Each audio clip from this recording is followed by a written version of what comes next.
Terdapat satu kisah menarik di kawasan daerah Perak. Daerah Bota merupakan daerah yang tidak asing lagi dan sangat popular dalam kalangan orang Perak, yang mana lokasi Bota ini terbahagi kepada dua, iaitu Bota Kiri dan Bota Kanan. Jadi berdasarkan kepada namanya, kita ketahui bahawa Bota Kiri dan Bota Kanan ini merupakan satu kawasan yang terpisah di antara aliran Sungai Perak. Sebelum saya menceritakan dengan lebih lanjut berkaitan dengan hantu Bota ini, saya merujuk kembali kepada sejarah asal kawasan itu, yang mananya sebelum nama daerah tersebut diletakkan dengan nama Bota, nama lainnya iaitu Brahman Indra, dan ianya merupakan satu pusat pentadbiran Sultan Alauddin Mughayat Shah yang merupakan Sultan Perak yang ke-12 dan memerintah negeri Perak pada tahun 1720 hingga ke tahun 1728.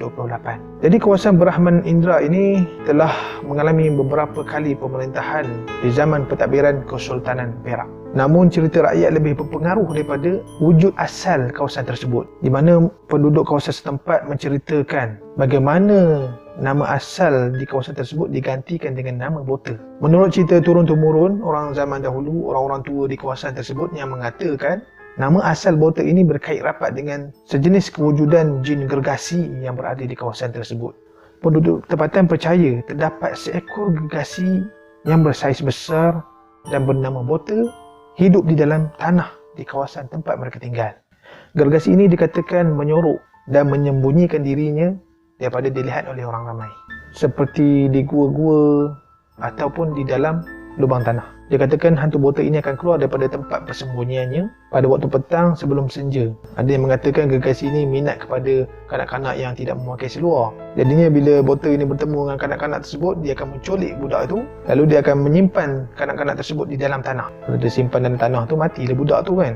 Lalu apabila dia berasa lapar, dia akan menjadikan kanak-kanak tersebut sebagai santapan makanan dia. Jadi menurut penduduk setempat, mereka mengatakan rupa bentuk hantu Bota ini seakan-akan berbentuk lumpur, dan ada yang mengatakan badannya berbulu serta berwarna coklat. Dan hantu Bota ini juga sering kali dilihat oleh penduduk tempatan di kawasan-kawasan bendang, di kawasan sawah-sawah padi, yang mana dia sedang mencari makanan sampingannya seperti ikan darat untuk dijadikan makanan. Ada pendapat yang mengatakan hantu Bota ini bukanlah mitos, tetapi ianya benar-benar wujud, yang mana wujud gergasi Bota ini adalah disebabkan oleh satu sumpahan kepada seseorang manusia yang terkena sumpahan si sang kelembai yang cukup popular dalam kalangan kita pada zaman dahulu. Jadi ada yang mengatakan perkara ini dapat diterima pakai sebab zaman-zaman dahulu banyak unsur-unsur mistik yang diamalkan dalam penduduk tempatan. Namun setelah diselidiki,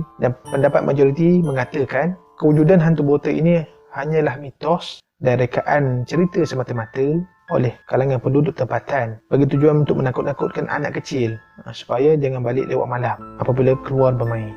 Bota ini menjadi modal ibu bapa sebenarnya untuk menakut-nakutkan anak mereka dan menggentak anak mereka yang tidak memakai seluar ketika berada di luar rumah. Biasalah zaman-zaman dulu, budak kadang tu tak ada baju, kadang pakai seluar je ataupun tak berseluar. Jadi apabila tak pakai seluar, biasalah bila bermain di luar, di kawasan-kawasan hutan, kawasan-kawasan berpasir, ada sejenis serangga yang bernama tungau. Banyak yang akan terkena pada kanak-kanak tersebut. Seperti mana yang kita ketahui, dia sukalah duduk di kawasan-kawasan pelipat peha, di kawasan-kawasan celah-celah ketiak, celah-celah belakang telinga. Ini fungsi tungau ni. Bila dah kena tungau ni, pedih. Siapa yang pernah kena tu, tahulah rasanya. Jadi nak mengelakkan benda-benda tersebut, dibuatkan cerita berkaitan dengan hantu Bota. Moga-moga ia memberi informasi kepada kita semua, insya-Allah.